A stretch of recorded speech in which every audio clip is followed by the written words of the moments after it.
So I read recently on Facebook that they're making a change to the way that they're going to show videos in your newsfeed, the way they're going to show videos on Facebook Watch, and also video recommendations. And they're making 3 specific changes that you might want to consider as you're making videos for yourself or you're making for your clients.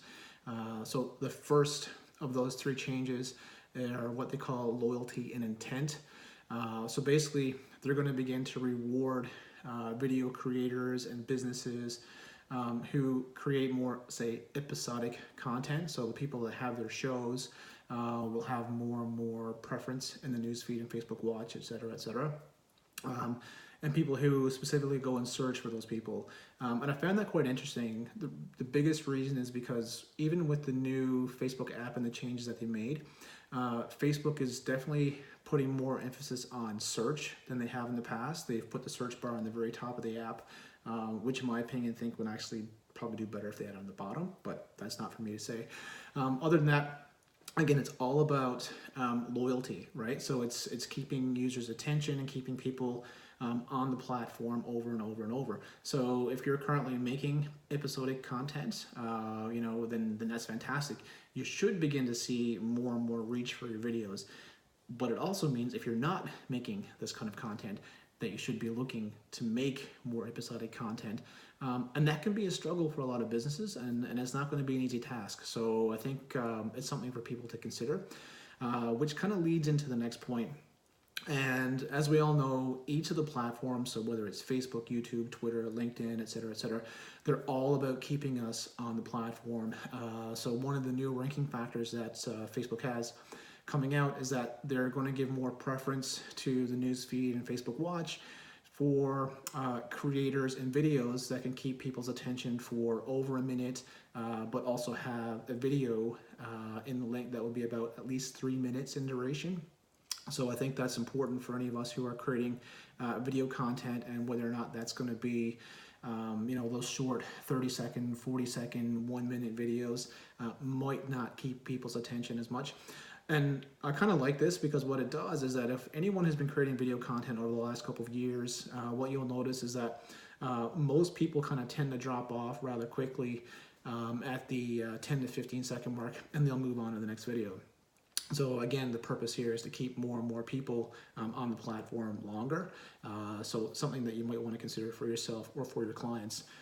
Lastly, the third factor that is going to really help videos to be shown up in the Facebook feed and Facebook Watch more and more is what they call like originality. So one of the practices that's been happening quite a bit for people who are getting into video or producing video is that if you had YouTube content, you would bring that content from YouTube and you would put it over on Facebook, and that's just one way to bring content in. Unfortunately, like most things, Facebook doesn't like that. They want to make sure that you're creating content specifically for Facebook and content that you can only receive on Facebook. So if your practice in the past has been to take the YouTube videos and bring them into Facebook, that's something that you may have to change. I think for future videos, I think it's going to be really hard for people who've created content in the past on YouTube to kind of bring those videos in. And I also see this as a challenge for small businesses, because what that means is that you have to create multiple pieces of content. So if we look at the 3 factors, that they have here, the first is loyalty intent. So, it means for a small business is, unfortunately, I think for a lot of small business, it means that you're going to have to create more content on a more regular basis. And that can be certainly a challenge. And then it kind of leads into, the next point, which is that video doesn't have to be like 1-minute videos. Now Facebook is kind of letting us know that we need to create longer 3-minute videos, but we need to really capture attention. And lastly, we need to create original content specifically for Facebook. And I think that's the biggest challenge because, again, if you're able to create a loyal audience is great. Having the longer videos is fantastic, but creating content is going to be specifically for Facebook, and then trying to put that content either to do Facebook content, then put it on YouTube could be an option. But taking YouTube content and bringing it over might not be an option. I think it's going to be a struggle for small businesses. Also, in my opinion, video is not an easy task for small businesses. There's so many things that you need to consider. Is, you know, what does this content begin to look like? You know, it's not just getting an iPhone or an Android and kind of just having those devices kind of capture the video.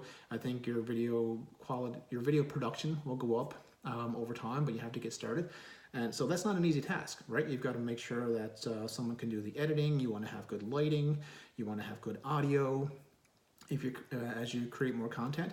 And that definitely can become a challenge for some businesses. Not all businesses. In my opinion, I think some businesses are great for video, while other businesses, maybe it's a little more difficult to create those videos or find, you know, who's going to be in the videos, what content are we going to have, and are people going to watch it. So I guess just to close off here, if you're making video content, the three key things that you want to consider as you create new content is that you want to create content on a more regular basis.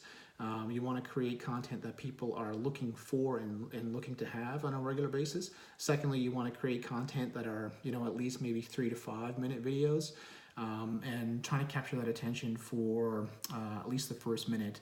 And that might be one of the biggest challenges. So anyone who are great storytellers are going to be able to easily do that.